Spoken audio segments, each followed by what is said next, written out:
નમસ્કાર.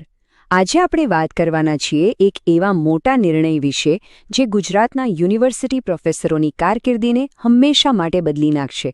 ખરેખર આ એક સીમાચિહ્નરૂપ પરિવર્તન છે. તો થયું છે એવું કે ગુજરાત સરકારે હાલમાં જ એક ઐતિહાસિક નીતિગત ફેરફાર કર્યો છે અને કહી શકાય કે આ ઘણા શિક્ષણવિદો માટે એક બહુ મોટી જીત છે. તો ચાલો ઊંડાણમાં ઉતરીએ અને સમજીએ કે આખો મામલો છે શું અને આટલો મહત્વનો કેમ છે.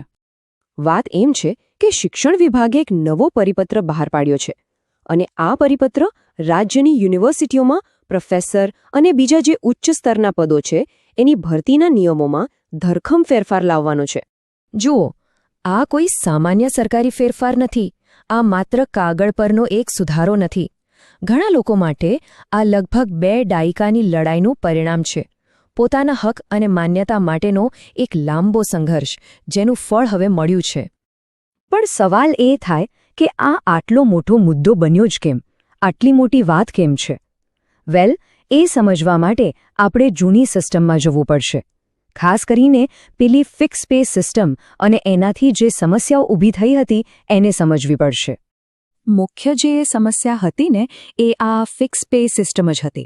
હવે આ સિસ્ટમમાં એવું હતું કે જે નવા સરકારી કર્મચારીઓ હોય, જેમાં આપણા અધ્યાપક સહાયકો પણ આવી ગયા, એમને નોકરીમાં કાયમી થાય એ પહેલાં શરૂઆતના 5 વર્ષ સુધી એક ફિક્સ્ડ અને પ્રમાણમાં ઓછા પગાર પર કામ કરવું પડતું હતું. પણ પગાર તો એક વાત છે. સૌથી મોટી અને વિચિત્ર વાત તો એ હતી કે આ 5 વર્ષ જે સેવા આપી હોય એને સત્તાવાર અનુભવ એટલે કે ઓફિશિયલ એક્સપિરિયન્સ તરીકે ગણવામાં જ નહોતો આવતો. મતલબ 5 વર્ષ કામ કર્યું પણ અનુભવ શૂન્ય. અને આના લીધે થતું શું કે પ્રોફેસરો ઊંચા પદ માટે અરજી જ નહોતા કરી શકતા. એમની આખી કરિયર ત્યાં જ અટકી જતી હતી.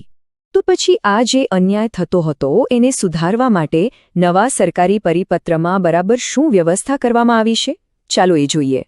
આ આખી પ્રક્રિયા એકદમ વ્યવસ્થિત રીતે થઈ છે.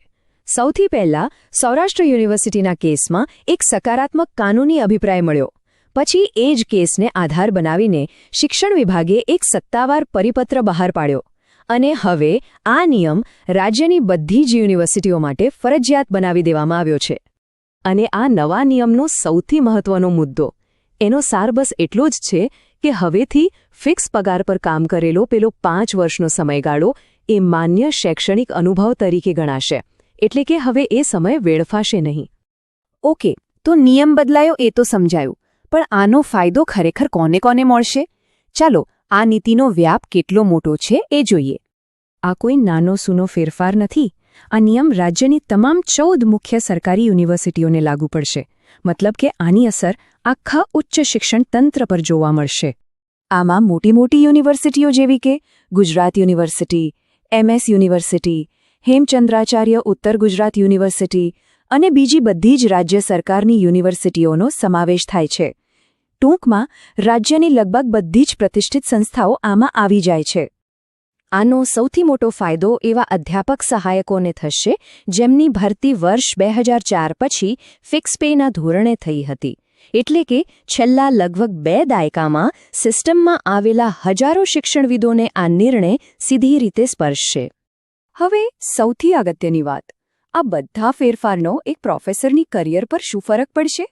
આના પરિણામો ખૂબ જ મોટા અને દૂરગામી છે. જો ફાયદાની વાત કરીએ તો સૌથી પહેલો ફાયદો તો એ છે કે વર્ષોથી સેવા આપતા સહાયકોને હવે ન્યાય મળશે.